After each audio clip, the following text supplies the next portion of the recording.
Hello everyone's. I am here for my review of Real Housewives of Atlanta Season 13 Episode 6. If you are new to my channel, welcome. If you're returning, you're one of my peoples, welcome back. So we're going to start off with Cynthia and Mike. They are still getting preparations ready for their wedding. They sent out 250 invitations, and so far 160 people who have confirmed that they will be going. So now it's like, see, they didn't think that actually this many people would want to show up, seeing as how at this time and probably at this current time as well, that Atlanta was a hot spot for, the COVID. So they figured a lot of people who from out of town probably wouldn't want to risk flying to Atlanta, even though it's for Cynthia and Mike's wedding. But here they are.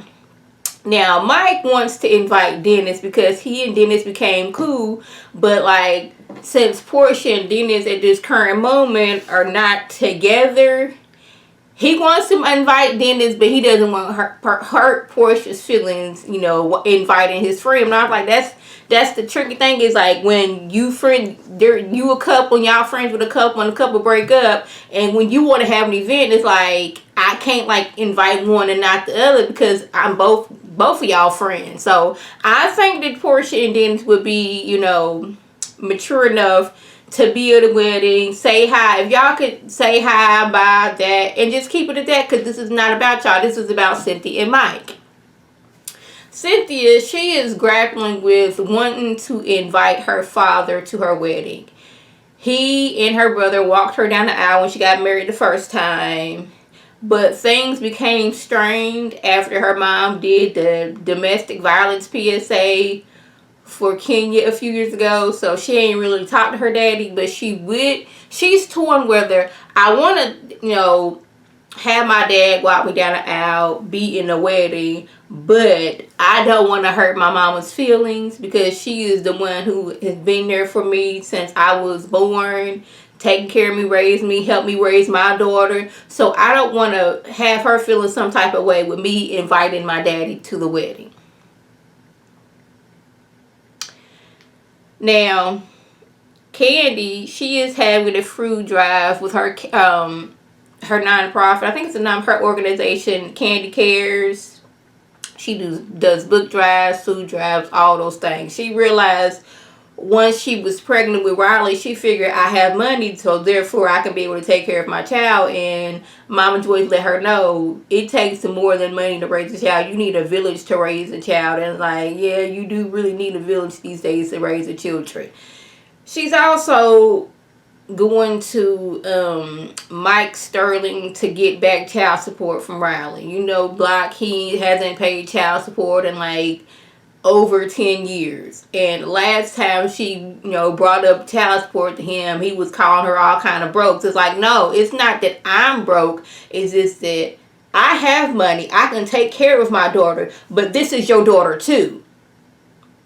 So therefore, you should be contributing, food, clothing, schooling, something like that. You had billions of dollars at one point, so at one point, so how come you didn't put you couldn't even put $50 on your child support? But you was out here making millions of dollars, but you overcalling her broke, which, Kandi, she is far from it. Kandi is always coming up with some idea to where she can make money. It's not that she can't afford to take her out herself. It's not her responsibility on her own to be taking care of Riley. And the money wouldn't even go to her. The money would go into a trust for Riley. Simple as that. But, him not wanting to pay child support just shows how he is. Now, Cynthia and Portia meet up because Cynthia wants to know how are things with Dennis because Mike wants him to come to the wedding. And, but the thing is, every time Portia get to seeing what's going on with Dennis, the waitress pops up. It got so that Cynthia had to be like, look here, baby girl, I appreciate you getting our order out quick, fast, in a hurry, but I'm going to need you to give me about 10 minutes so I can get this information right quick. Portia was saying how after Dennis cheated on her, she became very insecure about herself and she was no longer who she is. Like, I would ask him to go get a bottle for PJ and he'd be gone for 20 minutes and now I'm mad, I'm frustrated, I'm fussing and cussing in front of the PJ. Not in front of the PJ, in front of PJ. It's like, this is becoming too much. I'm over here fussing at you in front of my daughter. I'm still feeling hurt because you cheated on me while I was pregnant. But you know, truth be told, Dennis and Portia, they did not know each other. She got pregnant real fast by a man that she didn't know, who seemed like he was a cheater in past relationships and tried to make things work, but it didn't work out like that. They broke up. He was doing baby, baby, I'm sorry. He proposed to her, but like, and then the pandemic, that's not making any things better because, you know, you stuck with this person all the time, and then you stuck with that feeling of you did this, that, and the third to me, and now you overtaking your sweet time to get our baby a bottle. It's just been a lot for her.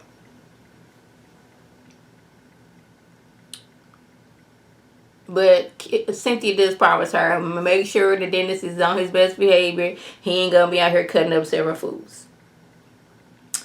Now, it's time for Kandi's food drive. All the ladies show up. And, of course, Kenya has to be talking about Portia's on time for a photo op. And I was like, I didn't see any, like, press or anything there. I just seen the Bravo camera crew there. So, I don't know what press she was talking about. But, anyways, she gets to assign in everybody's position. Just take it over like she always does. But it's like, I don't know what it is about Portia to Kenya. I guess this is still, you know, boiling over for not being invited to the party. But Kenya, deep down in your heart, you did not believe and don't believe that Portia is sincere in her actions of wanting to get out on the front line. Now, she may have not wanted to, but when she got presented the opportunity to, like, hey, could you come out? We need a big face so we can get people's attention. And Portia's like, yeah. And then she got out there. It would be one thing if she was just out there that one time and she was posting it everywhere. She was getting arrested, trying to get justice for somebody. And I don't follow Kenya, but I don't know if she was out here doing anything to try to get justice for anybody. But she keeps on bringing up how Portia is doing things for a photo opportunity. I was like, if that was the case, she would have handed Kandi a big fat check in front of the camera. She didn't do that. Kandi is the one that said Portia, you know, she donated money. She's showing up and she is very impressed by her and, you know, proud of her. It's just that Kenya keeps on bringing up the mess. Now they get to talking. And Portia was saying something, and here go Kenya. We need to be working. Like, I guess we can't be talking about anything. But Kandi lets me know that Dennis doesn't want Portia to bring a date to the wedding. In her confessional, Kenya talking about something like, no one cares. No one cares what's going on in your life. I was like, Portia cares what's going on in her life. There's her fans that care what's going on in her life. Just because you unhappy in your relationship, don't mean you be dragging this relationship that she got going on, whether they together or not. And then she was being a little bit shady. She's like, yes, I know how things are gonna go. Nobody knows how your relationship is. You're gonna get drunk off of Henny. The next thing you know, your legs is gonna fly open. I was like, really, you was being shady off of that with Kenya. But anyways. So the ladies break for lunch and they discuss like going on a little small trip together.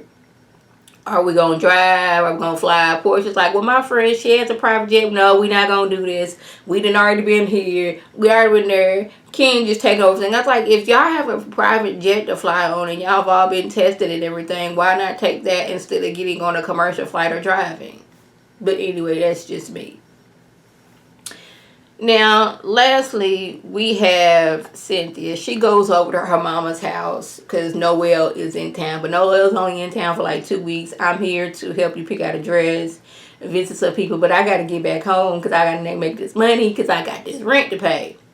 Now, y'all, when Cynthia got over her mama's house, I was with Cynthia. Like, if I had already got my mindset, you over there cooking something that I know was good and I haven't had in a while, and I get there and the food is gone, I'm going to be mad. Mel, she done already had her place. She's like, I just had half a pork chop and a little bit of yams and a little bit of... Girl, you had a whole meal before they got there. But she is also under the pressure. Y'all was late. I was hungry. Simple as that. But Cynthia tells her mom how she wants to invite her dad. And the mom's like, I'll just put my mask over my face. That's what I'm going to do. Mom is mad because, like, one... She didn't, a few years ago, she didn't realize that she was doing a PSA about domestic violence. I was like, she didn't know it was gonna be aired. But I'm like, I'm confused because like you on this show, you had a microphone on. They sat you there with a camera in front of you. How did you not know that you was being interviewed? But then she got the backlash because of people in the town. They was like, she lying. That man ain't never did anything. That man he's in church and all this other stuff. I was like, just because, you know, he was in church does not mean that he couldn't have been out here doing wrong. There's plenty of people that's in church that been doing some wrong. So we can't just say that she's lying because you knew that I knew this man all his life. He ain't never did anything. Just because he wasn't beating her in the street or being, violence towards her in the street doesn't mean he wasn't doing it in the house. But Cynthia's like, I thought you knew that we was doing a PSA. I didn't know what a PSA was, but I was like, maybe that's why she changed. She has a change of heart. The first time when Cynthia got married, she was okay, but like doing an interview brought up past emotions and feelings and all that stuff, and now she's feeling some type of way. Noelle, she's on the side of Granny, like, look here. I don't really know that man like that for real, but I do know Granny. Granny's been there for all of us. Whenever we need anything, she is the one that is there for us. So I just don't think you should invite him. But Cynthia, she was like, I guess I won't. Mel, she been having a relationship with the dad as well. I mean, she talks to him quite often. Mama didn't even know that, but it's like, I know y'all had y'all issues, but this is still my dad, though. You understand? I love you, Mom. I love you dearly. You raised us from the time we was born. Helped us raise our kids. But this is still my dad, and I still love him. And it's hard to break that off. Lastly, little snippet. We had Drew and, I think his name is Scott, I wanted to say. But Drew and her husband, I think his name is Scott. They are trying to get their relationship back on track. She's trying to have a clean slate with him. They released some balloons for his dad. And I think now that she realized why he does some things, maybe they can work on it. His whole issue is the way he was brought up. He's bringing that into his adulthood. Okay, when I walked away as a child, teenager from my mama, she said it wasn't until I left and walked out that she said, I'm sorry. So maybe if I'm walking out and I've done wrong or she's done wrong or Drew's done wrong, her being sorry, that's his mentality right now. But hopefully them going to counseling together and separately, they can get back together. Because this whole you leaving for days on end and not call nobody, and I don't even know that you've left the house. Sir, that's not it. So y'all, that was the gist. If I left anything out, by all means leave a comment below. If you're new to my channel, welcome. Feel free to subscribe. It is free all day, every day, free 99. Make sure your notifications are on so when my beautiful face puts up a video, you can click on it, you can like it, you can share it with your people, and you can come over and be one of my peoples. If you're already one of my peoples, welcome back. Y'all know what to do. Tell your people to tell their people to come over and be one of my peoples by clicking that icon above. This is Lady T signing off. Have a good one.